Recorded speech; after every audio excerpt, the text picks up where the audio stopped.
90s-এ বেশ কিছু Bangla band form করে কলকাতায়, এবং তার সাথে সাথে তাদের যে ফার্স্ট জার্নিটা, সেই জার্নিটা কতটা ইজি ছিল? ক্যাকটাস তৈরি হয় 1992 অগস্টে। জার্নিটা একদমই ইজি ছিল না। আমাদের ফার্স্ট অ্যাপিয়ারেন্স এই 1992 অগস্টে একটা কলেজ ফেস্টে ছিল, এবং একটা ইভেন্টে ছিল, কম্পিটিশনে ছিল, যার নাম হচ্ছে ইস্টার্ন গ্রুপ মিউজিক কম্পিটিশন।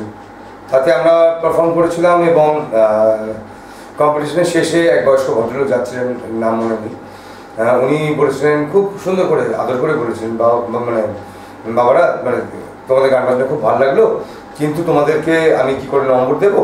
এটা তো ইস্টার্ন গ্রুপ মিউজিক কম্পিটিশন, তোমাদের মিউজিক তো ওয়েস্টার্ন, ড্রাম বাজছে, বেস গিটার বাজছে, কাজে আমি তোমাদেরকে কম্পিটিশনের মধ্যে সেইভাবে জাজ করতে পারলাম না। হয়ে গেল। তার 6 মাস বাদে আমরা গেলাম খড়গপুর আইআইটিতে স্প্রিং ফেস্টে। সেখানে গিয়ে আমরা ইস্টার্নে তো চলবে না, কাজে ওয়েস্টার্ন গ্রুপ মিউজিক কম্পিটিশন যেখানে ছিল সেখানে নাম লেখালাম। আমরা ওয়েট করছি, কম্পিটিশন শুরু হবে। তার আধ ঘন্টা বাদে অর্গানাইজাররা ছুটে এলো, যে বলো, hey guys, you have got registered in Western group music? We said, yeah. But why? You're going to sing in Bangla? We said, yeah. Then why Western music? Because our music is Western. No, you guys are going to sing in Bangla. But our music is Western. We are a rock band.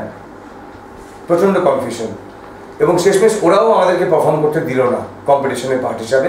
ওরা বলে, since you have come from such a distance from Kolkata, you'll get a slot of 20 minutes, but that's out of the competition. কাজেই আমরা যারা Bangla rock music করার চেষ্টা করছিলাম সেই সময়টায়, আমাদের জন্য কোনো গিভেন ক্যাটাগরি ছিল না। সেটা যেমন অসুবিধা ছিল, অ্যাট দ্য সেম টাইম আমি বলবো যে সেটা সুবিধাও ছিল। আমরা বুঝতে পারলাম যে আমরা এমন কিছু একটা করছি উইচ ইজ অ্যাবসলিউটলি ইউনিক, তার কোনো এক্সিস্টিং ক্যাটাগরি নেই। কাজেই সিনারিওটা জেনারেলি এরকম ছিল যে কেউ বাংলা রকের জন্য কেউ প্রস্তুত ছিল না, not the common man, not the media.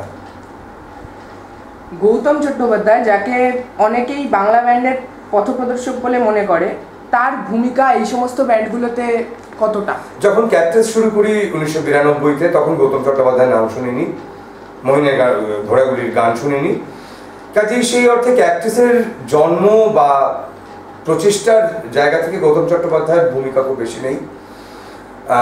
Definitely উনি আমাদের চেয়েও অনেক আগে, আমাদের চেয়েও প্রায় 15 বছর 17 বছর আগে উনি একটা প্রচেষ্টা চালিয়েছিলেন। সেই প্রচেষ্টাটা সফল হয়নি, এটুকুই বলতে পারি। বা সেই সফল হওয়ার জন্য যে তাগিদটা দরকার সেটা বোধহয় মহিনের ঘোরাঘুরির ছিল না। তারা একটা জায়গায় গিয়ে ডিসব্যান্ড করে যায়, যে যার মতো অন্যান্য কাজে, অন্যান্য ধান্দায় লেগে পড়ে। কাজেই মহিনের ঘোরাঘুরির একটা নিশ্চয়ই খুব ইম্পর্টেন্স রয়েছে, গৌতম চট্টোপাধ্যায়ের একটা বিরাট ইম্পর্টেন্স রয়েছে, কিন্তু তাকে বা তাদেরকে বাংলা ব্যান্ডের জনক বলে খুব একটা মনে করি না।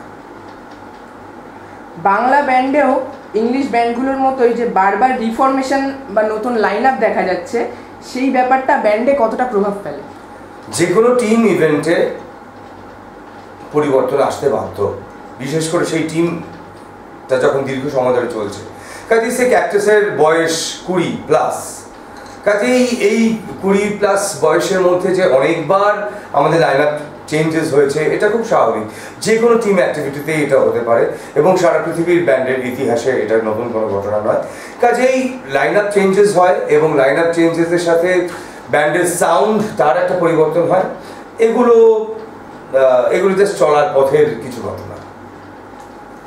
অ্যাট প্রেজেন্ট বাংলা ব্যান্ডের গায়করা সরাসরি বাংলা সিনেমায় গান করছেন, বা তাদেরকে পুরো গ্রুপটাকেই দেখা যাচ্ছে তারা মিউজিক কম্পোজার বা মিউজিক ডিরেক্টর এর রোল প্লে করছেন। এই ব্যাপারটা ঠিক কেমন, কতটা পজিটিভ? বাংলা সিনেমায় বাংলা ব্যান্ডের ব্যক্তি বা দল ঢুকে পড়াটা বাংলা ব্যান্ডেরই জয়। মানে আমাদেরকে এক সময় তো ব্রাত্য বলে মনে করা হতো, একটা অত্যন্ত মার্জিনাল এক্সিস্টেন্স ধরা হয়েছিল। তারপরে আস্তে আস্তে অ্যাকসেপ্টেবিলিটি ফ্যাক্টরটা বাড়ে, লোকজন বাংলা ব্যান্ডকে বাংলা মিউজিকের একটা ক্যাটাগরি হিসাবে ভাবতে আরম্ভ করে, এবং তার পরবর্তীকালে আমি বলবো যে বাংলা ব্যান্ডকে বাংলা মিউজিকের একটা এসেনশিয়াল পার্ট হিসাবে ধরা হতে থাকে। মানে ধরো মাল্টি আর্টিস্ট যে কোনো শো, যেখানে হৈমন্তী শুক্লা পারফর্ম করছেন, কিংবা শ্রীকান্ত আচার্য কিংবা রাঘব রূপঙ্কর, তাদের পরে একটা বাংলা ব্যান্ড পারফর্ম করবে, এটা খুব স্বাভাবিক একটা ঘটনায় এসে দাঁড়ায়। কাজেই বাংলা ব্যান্ডকে একটা বাংলা গানের যা বিভিন্ন ধারা রয়েছে তার মধ্যে একটা স্বীকৃত ধারা হিসাবে অ্যাকসেপ্ট করা হয়। সেটাই আমাদের কাছে এর আগে সবচেয়ে বড় জয় ছিল।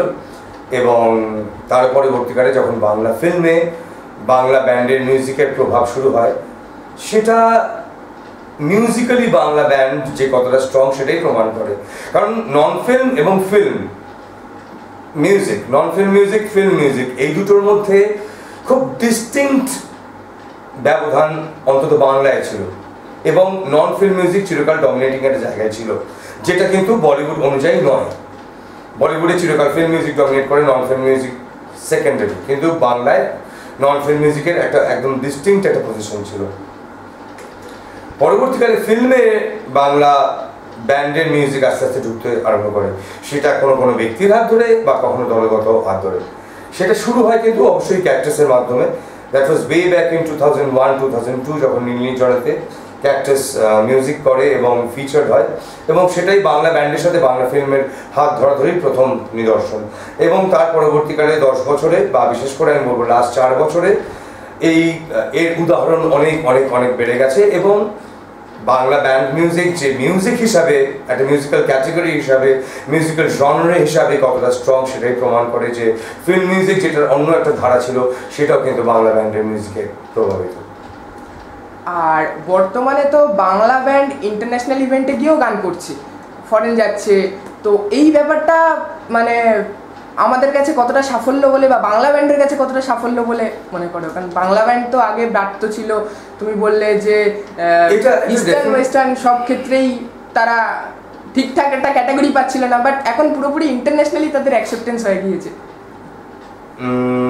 বিদেশে গিয়েও বাংলা ব্যান্ড শো করে, ডেফিনেটলি সেটা তাদের সাফল্যের অন্যতম নিদর্শন। তবে এই ব্যাপারটা যে খুব অপ্রত্যাশিত বা খুব অস্বাভাবিক তা নয়, কারণ চিরকালই আমরা ভেবেছি যে কলকাতায়, বেঙ্গলে, ভারতবর্ষের আনাচে কানাচে এবং সারা পৃথিবীর বিভিন্ন জায়গায় যারা বাঙালি রয়েছেন তাদের অবধি আমাদের গান পৌঁছতে হবে। এবং ধরে নেওয়া যায় যে যারা বিদেশে রয়েছেন তারা আধুনিকতার দৌড়ে আমাদের কলকাতা, ওয়েস্ট বেঙ্গলের সমান সমান বা হয়তো এগিয়েও রয়েছেন। কাজেই আমরা যখন আধুনিক বা রাদার অত্যাধুনিক মিউজিক করছি, কাজেই সেই মিউজিকটার একটা ডিমান্ড তাদের তরফ থেকে থাকবে, এটা আমাদের কাছে খুবই এক্সপেক্টেড ছিল। কাজেই ক্যাকটাস অ্যাজ এ ব্যান্ড আমেরিকার 14টা শহরে পারফর্ম করেছে এবং লন্ডনে পারফর্ম করেছে, ইউরোপের মধ্যে। এই যে 15টা বিদেশি শহরে আমরা পারফর্ম করেছি, এটা হ্যাঁ করতে নিশ্চয়ই ভালো লেগেছে, অত্যন্ত এক্সাইটিং একটা ঘটনা ছিল। বিদেশ দেখা সঙ্গে একটা পার্কস হিসাবে ছিল, কিন্তু সেটা যে বিরাট অপ্রত্যাশিত আমাদের কাছে তা নয়, এটা ঘটারই ছিল। ইভেনচুয়ালি এটা ঘটতই এবং ঘটেছে এবং ঘটতেও থাকবে। Thank you.